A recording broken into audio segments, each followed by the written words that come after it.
മാണിക്യമംഗലത്തെ oral school for the deaf ആ കുട്ടികൾക്ക് വേണ്ടിയിട്ടുള്ള സ്കൂളിലെ പ്രധാന അധ്യാപികയാണ് എനിക്കൊപ്പം ഉള്ളത്. ഈ അധ്യാപികയ്ക്ക് ഒരു പ്രത്യേകതയുണ്ട്. ആദ്യം സാധാ ലൈസൻസ് എടുത്തു, അത് കഴിഞ്ഞ് ബാഡ്ജ് എടുത്തു, പിന്നെ ഹെവി എടുത്തു.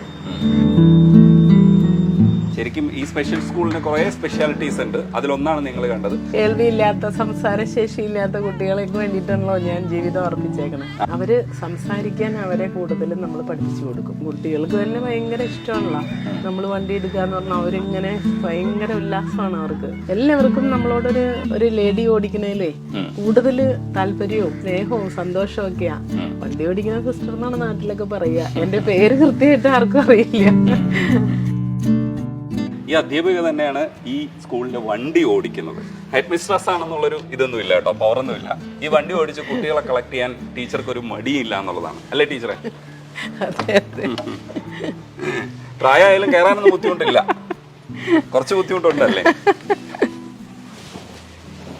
ഈ ഹെവി ലൈസൻസ് ടീച്ചർ സംഘടിപ്പിക്കുന്നത് എന്തുകൊണ്ടായിരുന്നു?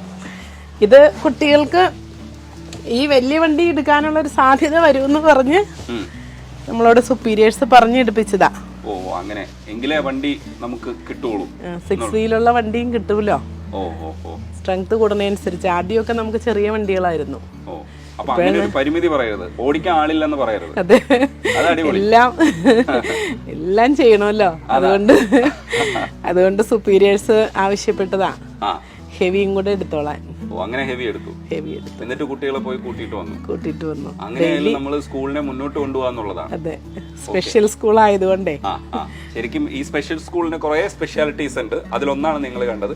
ബാക്കി വിശദമായിട്ട് സിസ്റ്ററോട് നമുക്ക് ചോദിക്കാം. സിസ്റ്ററെ, ശരിക്കും സിസ്റ്റർ പിൻസീറ്റ് ആണെന്നാണ് പേര് അല്ലേ? പിൻസീറ്റിലിരിക്കില്ല, മുൻസീറ്റിലിരിക്കുള്ളൂ എന്ന് കളിയാക്കി പറഞ്ഞു മറ്റു സിസ്റ്റേഴ്സ് ഒക്കെ. അങ്ങനെ ഒരു മുൻസീറ്റിൽ തന്നെ ഡ്രൈവ് ചെയ്യാണ്. എല്ലാത്തിലും മുന്നിലാവണോന്നുള്ളൊരു വാശിയുണ്ടല്ലേ കുട്ടികൾക്ക് വേണ്ടിട്ട്? അതെ അതെ അതെ അതെ. അതപ്പോ കേൾവിയില്ലാത്ത, സംസാരശേഷിയില്ലാത്ത കുട്ടികളെക്ക് വേണ്ടിയിട്ടാണല്ലോ ഞാൻ ജീവിതം അർപ്പിച്ചേക്കണേ. പക്ഷെ ഈ oral school for the deaf എന്ന് തന്നെ പറഞ്ഞത് എന്തുകൊണ്ടാണ്? അവര് സംസാരിക്കാൻ അവരെ കൂടുതലും നമ്മൾ പഠിപ്പിച്ചു കൊടുക്കും.